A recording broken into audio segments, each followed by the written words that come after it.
राधे राधे मित्रों, स्वागत है आपका राधे कथा सागर में। आज हम सुनेंगे गुरुवार व्रत की कथा, भगवान बृहस्पति देव की कथा। आइए चलते हैं कथा की ओर। प्राचीन समय की बात है। भारत में एक राजा राज्य करता था। वह बड़ा प्रतापी और दानी था। वह नित्य प्रति मंदिर में भगवान दर्शन करने जाता था। वह ब्राह्मण और गुरु की सेवा किया करता था।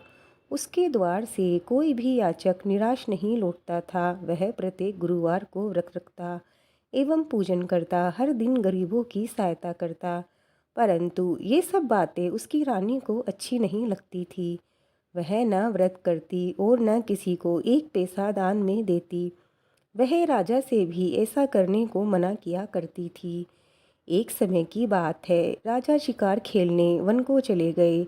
घर पर रानी और दासी थी। उस समय गुरु बृहस्पति साधु का रूप धारण कर राजा के दरवाजे पर भिक्षा मांगने आए।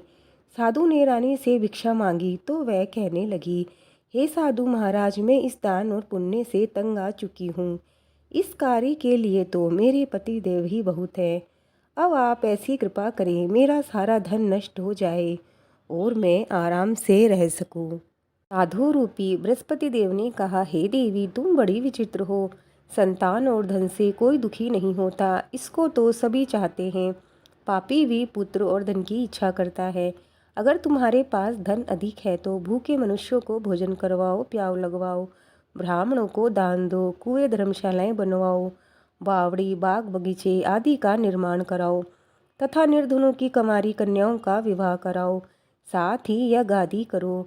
इस प्रकार के कर्मों से आपका कुल का और आपका नाम परलोक में सार्थक होगा एवं तुम्हें स्वर्ग की प्राप्ति होगी। परंतु रानी साधु की इन सब बातों से खुश नहीं हुई।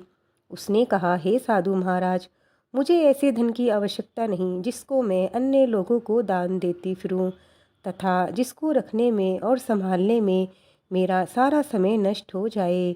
साधु ने कहा, हे देवी, यदि तुम्हारी ऐसी इच्छा है तो जैसा मैं तुम्हें बता रहा हूँ तुम वैसा ही करना। बृहस्पतिवार के दिन घर आंगन को गोबर से लीपना, अपने केशों को पीली मिट्टी से धोना, केशों को धोते समय स्नान करना, राजा से कहना वे हजामत करवाए, भोजन में मांस मदीना खाना, कपड़े धोबी के यहाँ धुलने देना। इस प्रकार 7 बृहस्पतिवार तक करने से तुम्हारा सारा धन नष्ट हो जाएगा। ये कहकर साधु महाराज रूपी बृहस्पति देव अंतर ध्यान हो गए। रानी ने साधु के कहने के अनुसार 7 बृहस्पतिवार तक वैसा ही करने का विचार किया। साधु के बताए अनुसार कार्य करते हुए केवल 3 बृहस्पतिवार ही बीते थे कि उसकी समस्त धन संपत्ति नष्ट हो गई। भोजन के लिए दोनों समय परिवार तरसने लगा तथा सांसारिक भोगों से दुखी रहने लगा।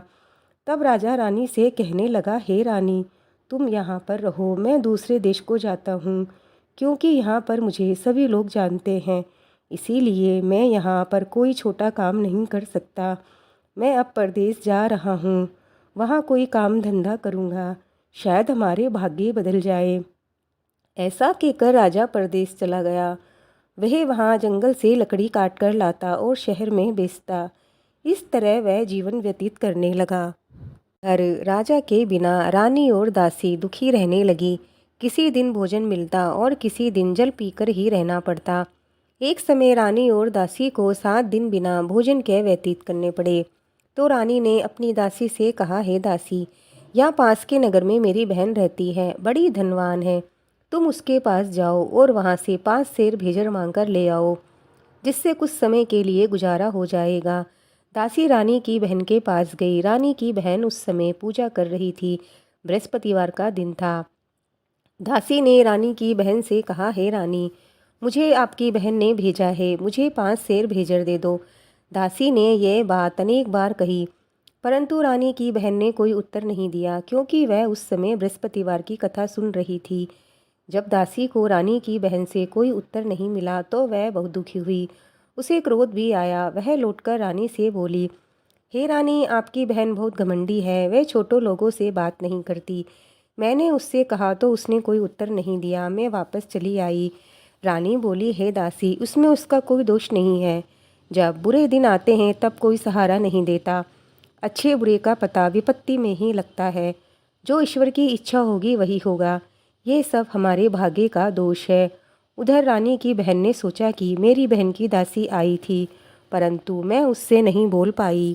इससे वह बहुत दुखी हुई। अतः कथा सुन और विष्णु भगवान का पूजन समाप्त कर वह अपनी बहन के घर आई और कहने लगी, हे बहन, मैं बृहस्पतिवार का व्रत कर रही थी। तुम्हारी दासी हमारे घर गई थी, परंतु जब कथा होती है तब हम लोग ना उठते हैं ना बोलते हैं, इसीलिए मैं नहीं बोल पाई। कहो दासी क्यों आई थी?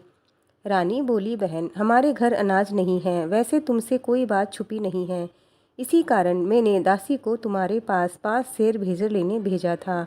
रानी की बहन बोली, बहन देखो, बृहस्पति भगवान सबकी मनोकामना पूर्ण करते हैं। देखो शायद तुम्हारे घर में अनाज रखा हो।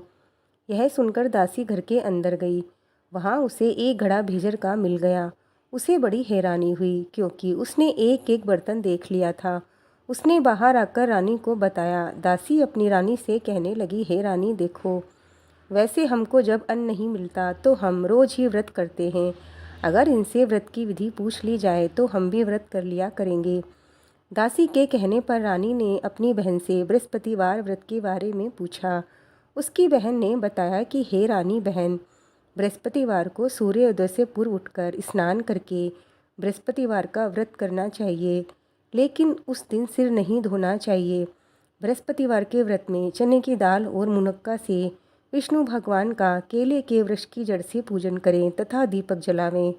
उस दिन एक ही समय भोजन करें। भोजन पीले खाद्य पदार्थ का करें तथा कथा सुनें। इस प्रकार करने से गुरु भगवान प्रसन्न होते हैं, अन्न पुत्र धन देते हैं। इस तरह व्रत और पूजन की विधि बताकर रानी की बहन अपने घर लौट गई।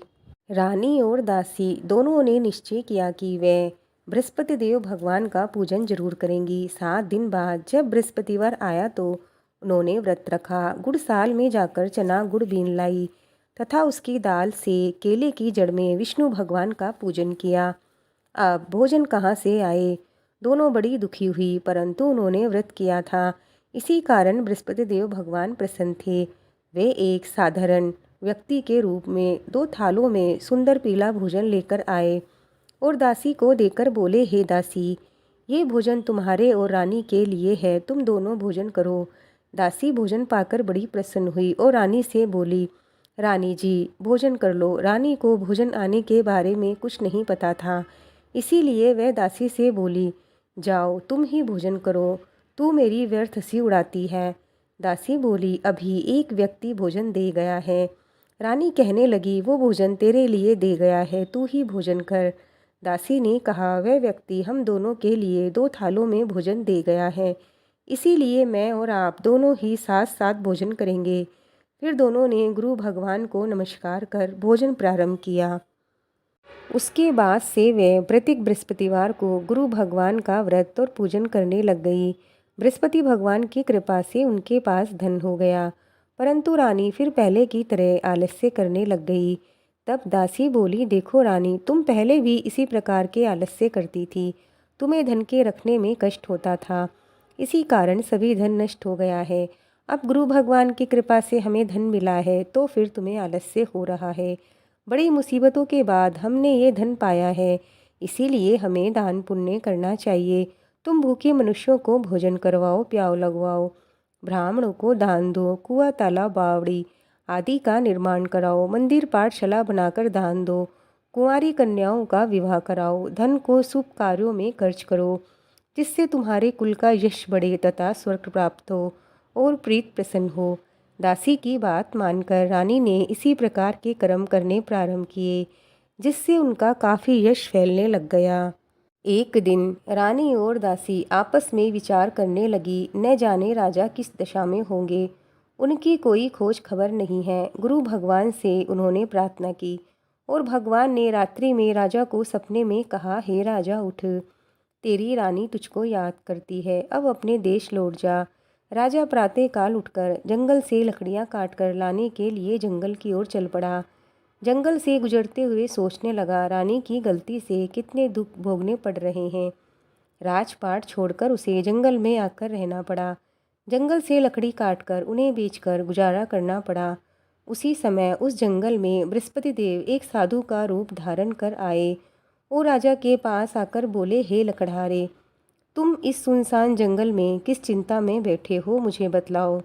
ये सुन राजा के नेत्रों में जल भर आया और साधु की वंदना करके बोला, हे प्रभु, आप तो सब कुछ जानने वाले हैं। इतना कहकर राजा ने साधु को अपनी संपूर्ण कहानी सुना दी। महात्मा तो स्वभाव से दयालु होते हैं। वे राजा से बोले, हे राजा, तुम्हारी पत्नी ने बृहस्पति देव के प्रति अपराध किया था, जिसके कारण तुम्हारी ये दशा हुई है। अब तुम किसी प्रकार की चिंता मत करो, भगवान तुम्हें पहले से अधिक धन देंगे। देखो, तुम्हारी पत्नी ने बृहस्पतिवार का व्रत करना प्रारंभ कर दिया है। अब तुम भी बृहस्पतिवार का व्रत करके चने की दाल व गुड़ और जल को लोटे में डालकर केले के पत्ते से भगवान विष्णु का पूजन करो। फिर कथा कहो और सुनो, भगवान तुम्हारी सभी मनोकामनाएं पूर्ण करेंगे। साधु को प्रसन्न देखकर राजा बोला, हे प्रभु, मुझे लकड़ी बेचकर इतना पैसा नहीं बचता जिससे भोजन करने के उपरांत कुछ बचा सकूं। मैंने रात्रि में अपनी रानी को व्याकुल देखा है। मेरे पास कोई साधन नहीं जिससे समाचार जान सकूं। फिर मैं बृहस्पतिवार को कौन सी कहानी कहूँ या सुनूं, मुझको कुछ नहीं मालूम। साधु ने कहा, हे राजा, तुम किसी बात की चिंता मत करो। बृहस्पतिवार के दिन तुम रोजाना की तरह लकड़ी लेकर शहर में जाओ। तुम्हें रोज से 2 गुना धन प्राप्त होगा, जिससे तुम भली भांति भोजन कर लोगे तथा बृहस्पति देव की पूजा का सामान भी आ जाएगा। बृहस्पति देव की कथा इस प्रकार है। प्राचीन काल में एक बहुत ही गरीब ब्राह्मण रहा करता था। उसकी कोई संतान नहीं थी। वह नित्य पूजा पाठ करता, परंतु उसकी स्त्री बड़ी मलिनता के साथ रहा करती थी। वह न स्नान करती, न किसी देवता का पूजन करती। प्रातःकाल उठते ही सर्वप्रथम भोजन करती, बाद में कोई अन्य काम करती। ब्राह्मण देवता बहुत दुखी थे। पत्नी को बहुत समझाते, किंतु उसका कोई परिणाम नहीं निकला। भगवान की अनुकंपा से एक समय उस ब्राह्मण की पत्नी गर्भवती हुई। 10वें महीने एक सुंदर कन्या को जन्म दिया। निर्धन ब्राह्मण कन्या के जन्म से बहुत दुखी हुआ। धीरे धीरे ब्राह्मण की कन्या बड़ी होने लगी। बचपन से कन्या की रुचि भगवान विष्णु की पूजा में थी।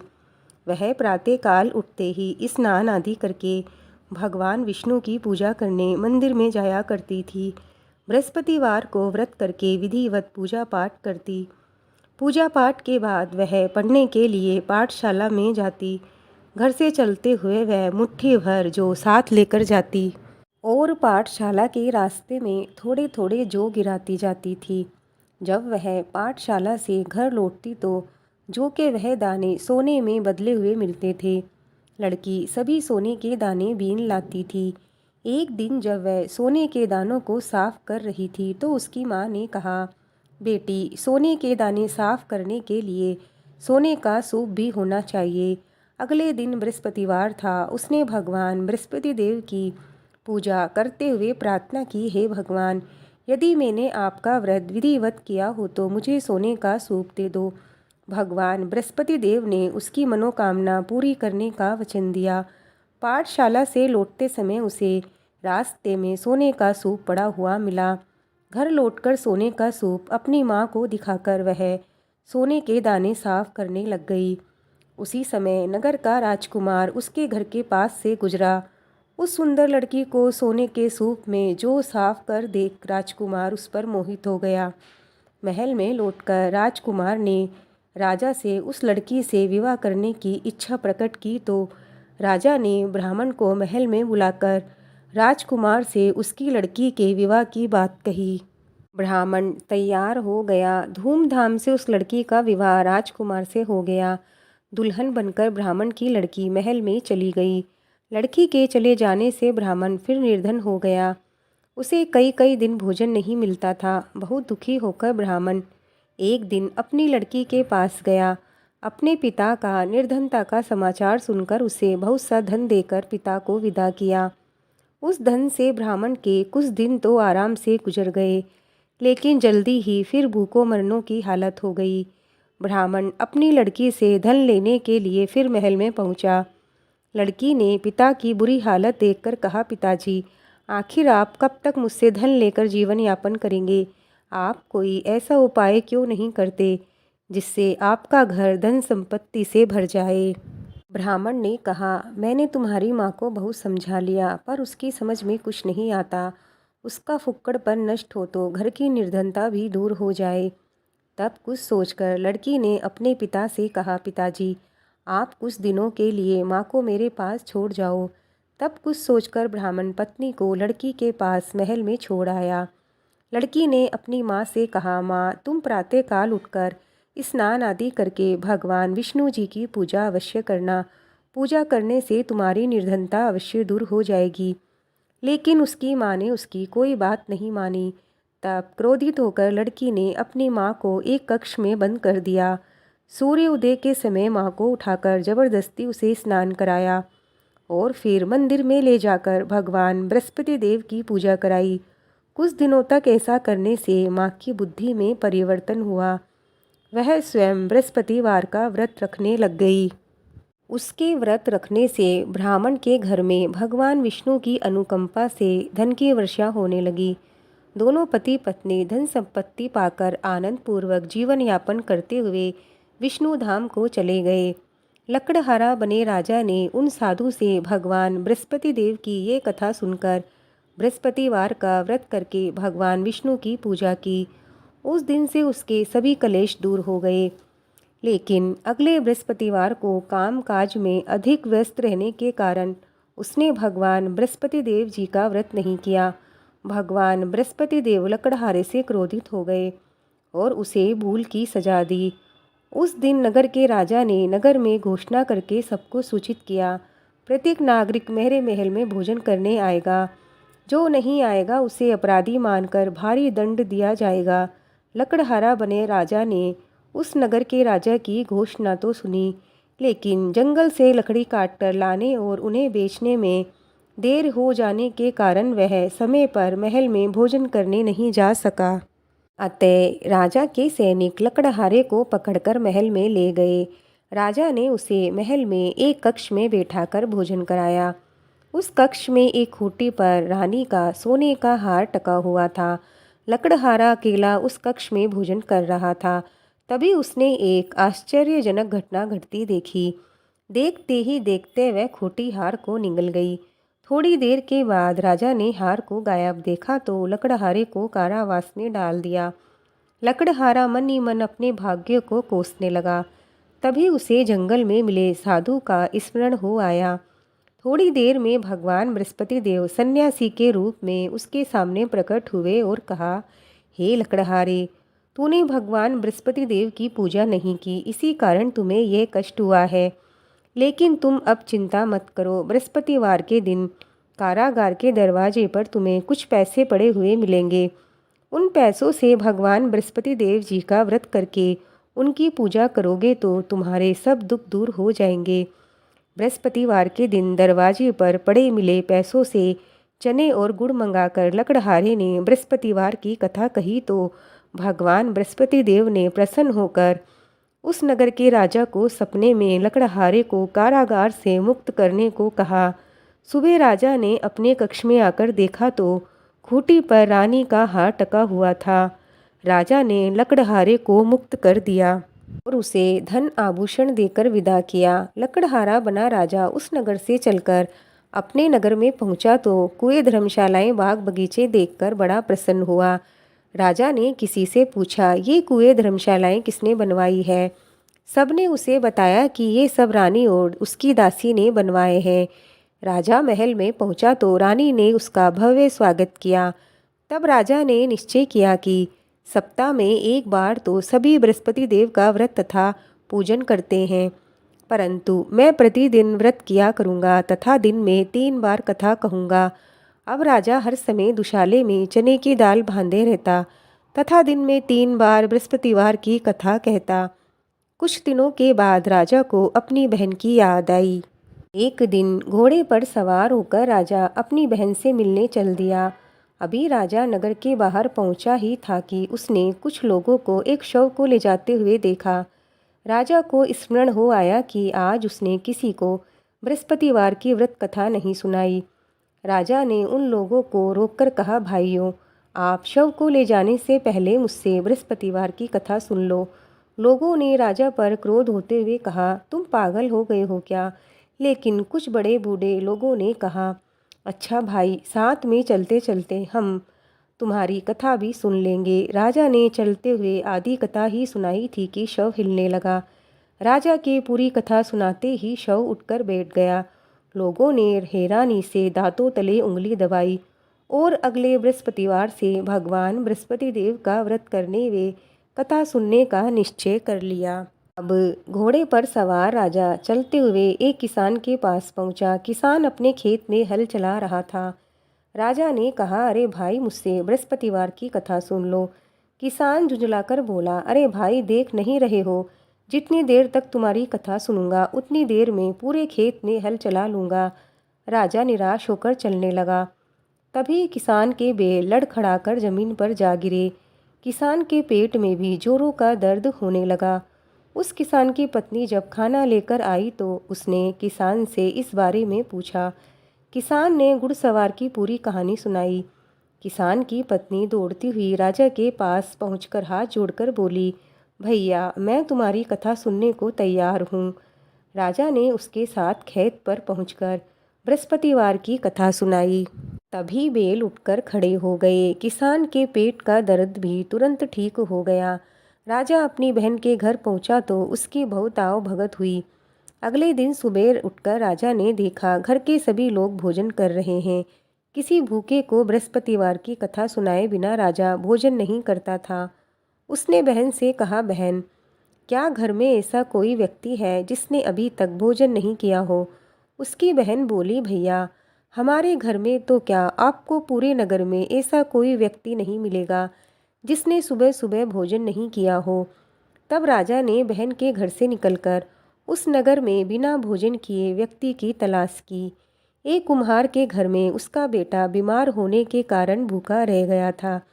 राजा ने उसको जाकर बृहस्पतिवार की कथा सुनाई। कथा सुनते सुनते कुम्हार का बीमार बेटा बिल्कुल ठीक हो गया। सबने राजा की बहुत प्रशंसा की। एक दिन राजा ने अपनी बहन से कहा, बहन, अब हम अपने घर जाना चाहते हैं, तुम भी हमारे साथ चलो, कुछ दिन वहाँ रहकर लौट आना।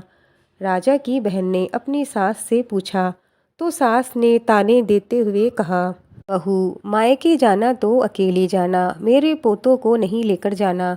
तुम्हारे भाई के कोई भी संतान नहीं है, कहीं तुम्हारी भाभी मेरे पोतों पर कोई जादू टोना न कर दे। दूसरे कक्ष में बहन की सास की बातें सुनकर राजा दुखी मन से अकेला ही अपने नगर को लौट आया। रानी ने राजा से कहा, आप तो अपनी बहन को साथ लेने की बात कहकर गए थे, फिर बहन को साथ क्यों नहीं लाए? तब राजा ने दुखी होते हुए कहा, रानी, हम निसंतान हैं, इसीलिए कोई हमारे घर आना पसंद नहीं करता।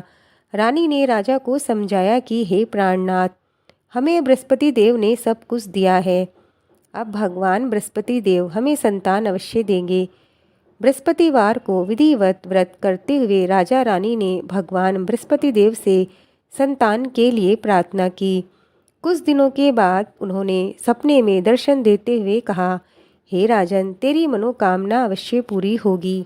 एक सप्ताह बाद रानी गर्भवती हो गई। 10वें महीने रानी ने एक सुंदर पुत्र को जन्म दिया। राजा रानी जीवन पर्यंत बृहस्पतिवार का व्रत करते रहे। उनके घर में धन की वर्षा होती रही। इस तरह आनंद पूर्वक जीवन यापन करते हुए राजा रानी भगवान बृहस्पति देव की अनुकंपा से मोक्ष को प्राप्त करके सीधे बैकुंठ धाम पहुँच गए। बृहस्पतिवार को विधिवत व्रत करके जो स्त्री पुरुष भगवान विष्णु जी की पूजा करते हैं, भगवान उसकी सभी मनोकामनाएं पूरी करते हैं। बोलो बृहस्पति देव की जय। मित्रों, ये कथा यहीं पूर्ण होती है। भगवान विष्णु जी की कृपा आप सब पर बनी रहे। आपको आज की कथा कैसी लगी हमें लाइक कमेंट करके ज़रूर बताएं। मिलते हैं और एक नई कथा के साथ। तब तक के लिए जय श्री कृष्णा, जय श्री राधे।